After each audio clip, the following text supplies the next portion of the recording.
People do it. Starterville. Get the New York special, the Chinese restaurant that's next door, pretty close to here. And let's get into it, ladies and gentlemen. The first singles match on stream here at Xeno100. We got AJ. We have Steve French. AJ, I believe, rocking the Marth. Steve French on that Mario.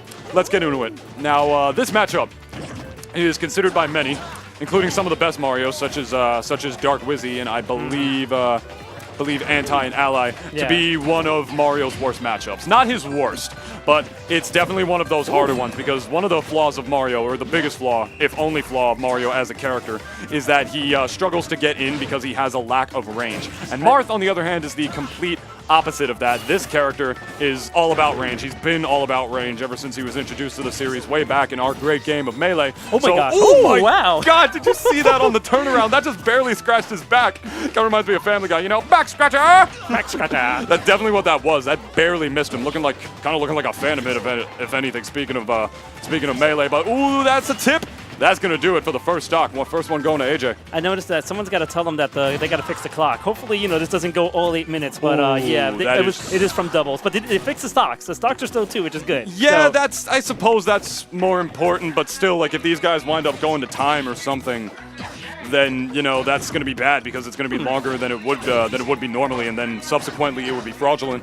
Yeah. So that's a little unfortunate, but hopefully, like, it ends before that. And the way that AJ is playing right now, it definitely looks like it's going to. He is all over Steve French right now for the most part. Steve French just really struggling to get in, only landing with one nair, but he's able to get a grab off of it, confirming into 2 up airs, actually, going for that really, really late up B. It didn't look like he had the true confirm off of the up air into that, but that up smash, not going to do it just yet. Not enough rage on Steve French.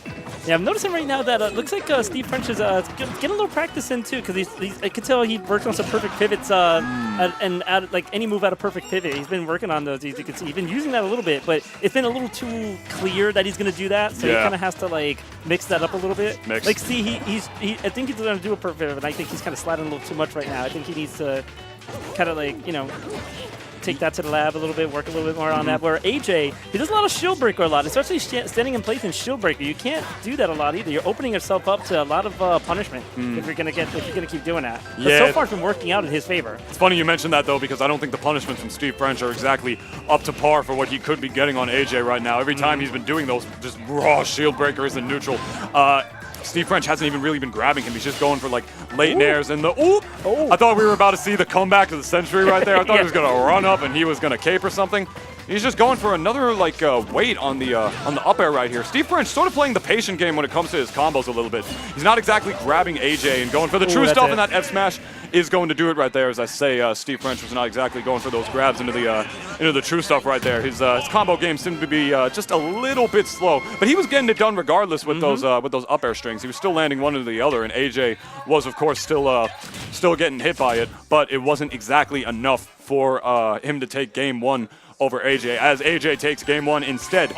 So, I wonder now. What do you think? I wonder if Steve French will learn from his first match, because I mean, he was coming back. He definitely was making the comeback. I mean, I don't know if he was exactly making the comeback, but he almost did the Mario cheese on him. True. He almost flooded him off and was just barely close enough. They didn't fix the time. If they left the stock at the time. Yeah. Could somebody tell the guys on stream they got to fix the timer right now? It's still on 8 minutes. Yeah.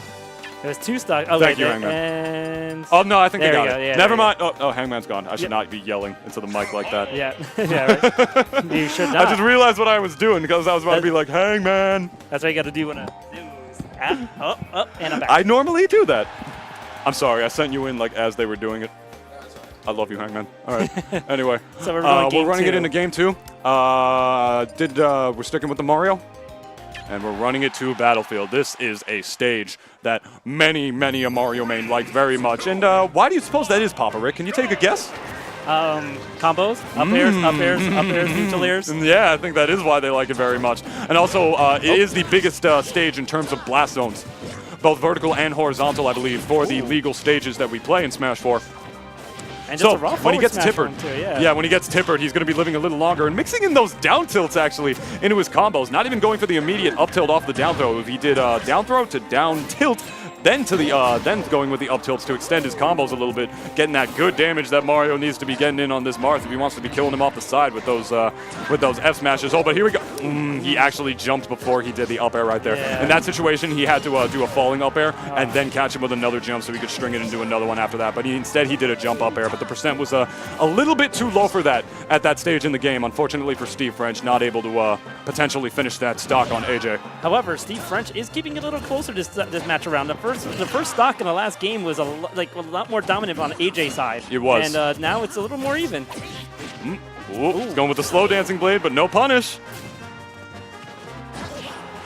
And also, AJ's been catching Steve French with these counters pretty cleanly. Oh my God! Did you see that? That tip barely missed, dude. Yo, Mario saying, "Yo, I don't tip when I go to restaurants if the service is poor, homie." I'm not about that, you know. Especially if the Italian food isn't up to Mario's standards. All right, full rage Mario right now. Can Steve French take advantage? Oh, forward! Not quite. DIing away is AJ. With that much rage on Mario, it's going to be a little hard for him to make it back, and it's going to be even harder for him to make it back if you get flooded while you are in free fall. Stock 1 going to Steve French. Sitting in max rage, this is going to be an up throw, but not going to kill because we are on Battlefield. That's like I said, that's probably why he picked it here, so he could live a little longer against Marth's incredible killing power.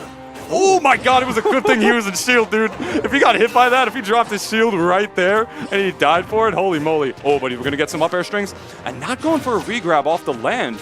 Yeah, he's Steve French's combo extenders have been a little off throughout this set, if I do say so myself. But it's working out for him because he's got the lead. Yeah, he has a lot of, and again, I mean, AJ's got to know where he is. You're on Battlefield, dude. That's not going to work yet. That's going to work though. Especially when you stale the up throw a little bit like he did the first time. You really, with kill throws that aren't really kill throws until crazy super high percent or unless you have rage, you don't want to put that on the stale negation chart too early because then when it's time for you to actually have it kill, you're not going to be able to do that. And I think that's what happened to AJ there for that with that second up throw right there. Oh, and he actually hits him with the coin through the stage.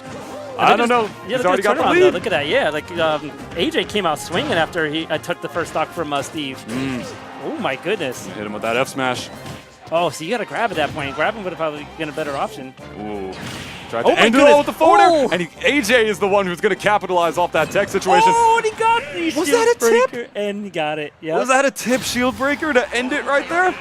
Man, and that's it. 2-0. Holy moly, but AJ. Good stuff to both competitors, but AJ is moving on in bracket. Good stuff to AJ, taking that over